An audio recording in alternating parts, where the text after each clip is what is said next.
Hi అండి, ఈరోజు special recipe వచ్చేసి తెలంగాణ స్టైల్ చేపల పులుసు.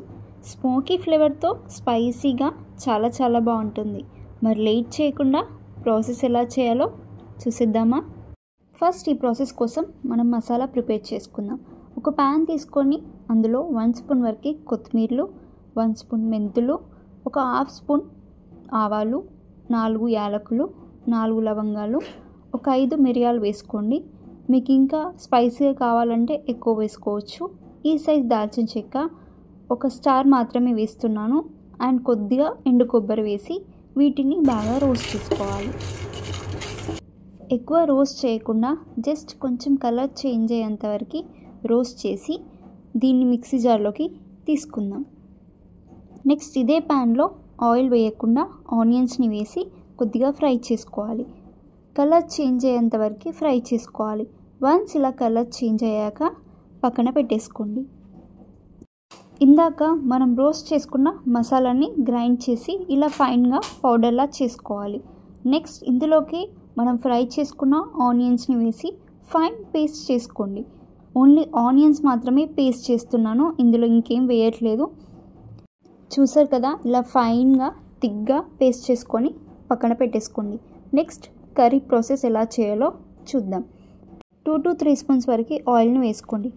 1 kg ఫిష్ కాబట్టి ఈ మాత్రం ఆయిల్ పడుతుంది. ఆయిల్ హీట్ అయ్యాక మనం ప్రిపేర్ చేసుకున్న ఆనియన్ పేస్ట్ని వేసి ఫ్రై చేసుకుందాం. ఒక 2 minutes వరకు బాగా ఫ్రై చేసుకోవాలి. ఇలా ఫ్రై అయ్యాక ఇందులోకి 3 గ్రీన్ చిల్లీస్ వేసుకోండి. మరీ ఎక్కువ వేసుకోవద్దు, ఆల్రెడీ మనం కారం వేస్తున్నాం కదా. ఇలా ఫ్రై అయ్యి వన్స్ ఆయిల్ సపరేట్ అయ్యాక ఇందులో ఫిషెస్ని వేసుకుందాం. సో ఇక్కడ నేను 4 hours ముందు మ్యాగ్నేట్ చేసుకున్నాను ఫిషెస్ని. అండ్ మేము యూజ్ చేస్తున్న ఫిష్ వచ్చేసి రోహు ఫిష్. సో ఇందులో నేను ఏమేమి వేసానో ఇప్పుడు మీకు చెప్తాను. 1 స్పూన్ పసుపు, 1 స్పూన్ అల్లం వెల్లుల్లి పేస్ట్, టేస్ట్కి సరిపడా సాల్ట్ వేసాను, కారం 3 to 4 స్పూన్స్ వరకు వేసాను. స్పైసీ కావాలంటే ఇంకాస్త ఎక్కువనైనా వేసుకోండి. 1 స్పూన్ వరకు గరం మసాలా వేసి మొత్తం మ్యాగ్నేట్ చేసుకొని ఒక 4 hours పాటు ఫ్రిడ్జ్లో పెట్టుకోండి. మసాలాలన్నీ కూడా మంచిగా పడతాయి. ఏమేమి వేసానో మీకు అర్థం కాకపోతే కింద డిస్క్రిప్షన్ బాక్స్లో పెడతాను, ఒకసారి చెక్ చేసుకోండి. ఇలా ఒకసారి మొత్తం మిక్స్ చేసి లైట్గా ఫ్రై చేసుకోవాలి. ఫిష్ కర్రీ చేసేటప్పుడు ఫిష్ నీచు వాసన రావద్దు అన్న ముందు కాస్త ఫ్రై చేసుకుంటే పీస్ గట్టి పడుతుంది అండ్ స్మెల్ రాకుండా కూడా ఉంటుంది. పర్ఫెక్ట్ టేస్ట్ కూడా వస్తుంది. ఫిష్ కర్రీ చేసేటప్పుడు ఎక్కువ కలపొద్దండి. సో ఇప్పుడే ప్రాపర్గా ఆనియన్ పేస్ట్ మొత్తం కలిసేలాగా కలుపుకోండి. ఇందులో ఇంకేం మసాలా యూజ్ చేయట్లేదండి, అన్నీ మన ఇంట్లో దొరికేవే. ఈ ఒక్క మసాలా మాత్రం వేస్తాను. వీడియో స్టార్టింగ్లో చూసారు కదా ఇందులో ఏమేమి వేసానో. నెక్స్ట్ ఒక బౌల్లో లెమన్ సైజ్ అంతా నిమ్మకాయని తీసుకొని వాష్ చేసి నానబెట్టుకోండి. ఇప్పుడు ఒక 5 minutes వరకు క్యాప్ పెట్టుకొని ఉడికించుకుందాం. 5 minutes తర్వాత క్యాప్ ఓపెన్ చేసి చాలా జాగ్రత్తగా ఇలా అంటూ ఉండాలి మధ్యలో, ఎందుకంటే కింద మాడిపోకుండా ఉంటుంది. ఎక్కువ కూడా కలపొద్దు, పీస్ అనేది విరిగిపోయే ఛాన్సెస్ ఉంటాయండి. నెక్స్ట్ ఇందులోకి మనం చింతపండు రసం నానబెట్టుకున్నాం కదా, ఇందులో వేసుకుందాం.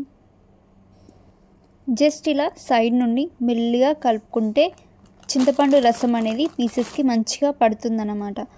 ఒక 15 minutes వరకు స్లిమ్లో పెట్టి ఉడికించుకుందాం. ఒకసారి కర్రీని చెక్ చేసుకుందాం. ఇప్పుడు కలపకుండా జస్ట్ క్లాత్తో పట్టుకొని షేక్ చేసుకోండి.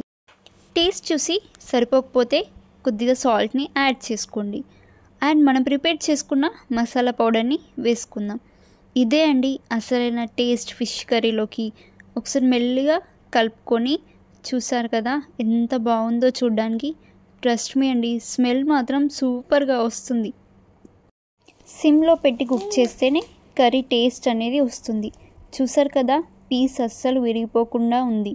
సో సిమ్లో పెట్టి కుక్ చేయాలి. స్పెషల్లీ ఫిష్ కర్రీకి అయితే అలానే కుక్ చేయాలి. లాస్ట్లో ఇలా ఒకసారి క్లాత్తో పట్టుకొని మొత్తం షేక్ చేయండి. అండ్ ఇందులోకి కొద్దిగా కొత్తిమీర వేసి ఆఫ్ చేసుకోండి.